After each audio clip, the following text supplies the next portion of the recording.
Today we're going to make no-bake energy bite. They're little, really good for you nuggets. Start with 1 cup of old-fashioned rolled oats. To that, we add a 1/3 cup of honey. You could use maple syrup. Then we're going to add 1/2 cup of dried cranberries. The recipe calls for flaxseed. I really can't get flaxseed here. This is, I'll show you up above, but this is some trail mix kind of stuff that I could get. And I separated the nuts out and then I crushed them in my little mortar and pestle. You could do it, I think, in a food processor too. I didn't feel like getting it out. So we dump those in. 1/4 teaspoon of salt, a teaspoon of vanilla extract, 1/3 cup of peanut butter, and this is no sugar added peanut butter. Trying to make this as close to sugar-free as I can. Then we mix it all together. You can also add, optionally, chocolate chips, and I'm going to do that, but you don't have to put them in. After we've gotten this thoroughly mixed, then we're going to put it in the refrigerator for at least a half an hour. These things are not supposed to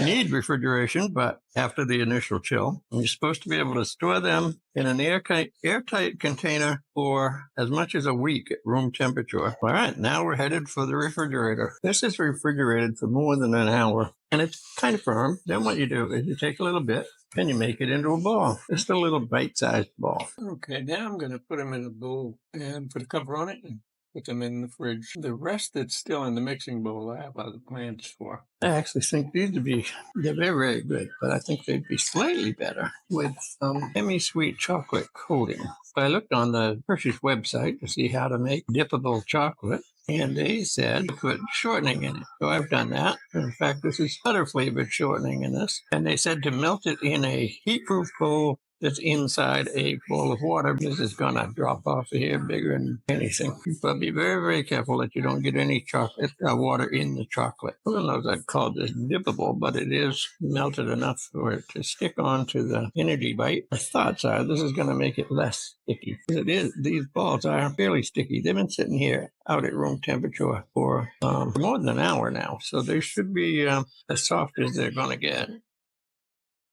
Okay, what I'm going to do now is let them sit at room temperature for a while. There's a host to come up and like the coating on a chocolate. Let's see if that happens in a few minutes or an hour.